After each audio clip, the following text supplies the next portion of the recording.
इथं माझी जमीन जवळपास 5 एकर आहे। हा प्रकल्प मी 7 गुंठ्यामध्ये केला आहे।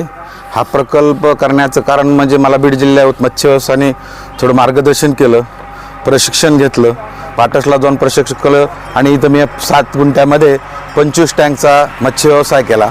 मत्स्य व्यवसाय करत असताना शासनाचं अनुदान आहे आणि 25 लाख रुपये हा प्रकल्प आहे। 25 लाखामधून 60% अनुदान असल्यामुळे शासनाच्या अर्थसहाय्याने आणि आमच्या काही जवळच्या पैशाने हा प्रकल्प आम्ही उभा केला। जास्तीत जास्त उत्पन्न कसं होईल, कमी जागेमध्ये जास्त उत्पन्न याची संकल्पना आहे। या कमी जागेमध्ये आपण उत्पन्न जास्तीत जास्त घेण्याचा प्रयत्न करत आहोत आणि आपण जवळपास इथं जवळपास 20 हजार मच्छीबीज टाकलेले आहेत। 20 हजार मच्छीबीज आपण टाकलेले। आता काही माझा मासा आता सध्या 350-400 किलो विकायला आला आहे, तरी मला उत्पन्न जवळपास वर्षाकाठी 50 लाख रुपयेपर्यंत जातं। खर्च टोटल किती आला त्याला आणि ऑक्सिजन वगैरे कसं काय? मला याला खर्च जवळपास 25 लाख रुपये आला आहे आणि ऑक्सिजनची सुविधा म्हणजे इथे एक ब्लोअर मशीन आहे। ब्लोअर मशीन लाईटवर चालतात।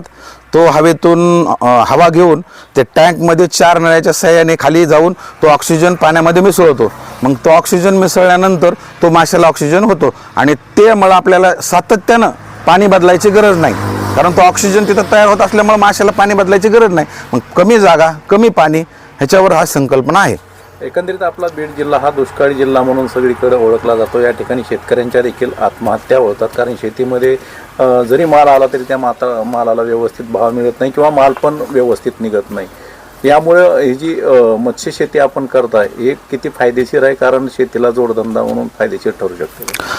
आता सगळ्याकडे शेती आहेत पण पाण्याचं फार कमी आणि इथं आत्महत्या व्हायचं कारण म्हणजे एवढंच आहे की बऱ्याच योजना शासनाने राबवल्या जातात पण ते गोरगरिबापर्यंत पोहोचत नाहीत। मग ते सिस्टीम शासनाचे असू का त्यांचे असू याबद्दल नाही बोलायचं, पण असे जोडधंदे जर आपण केले तर आपल्या शेतकऱ्यांना आत्महत्या करायची पाळी येणार नाही।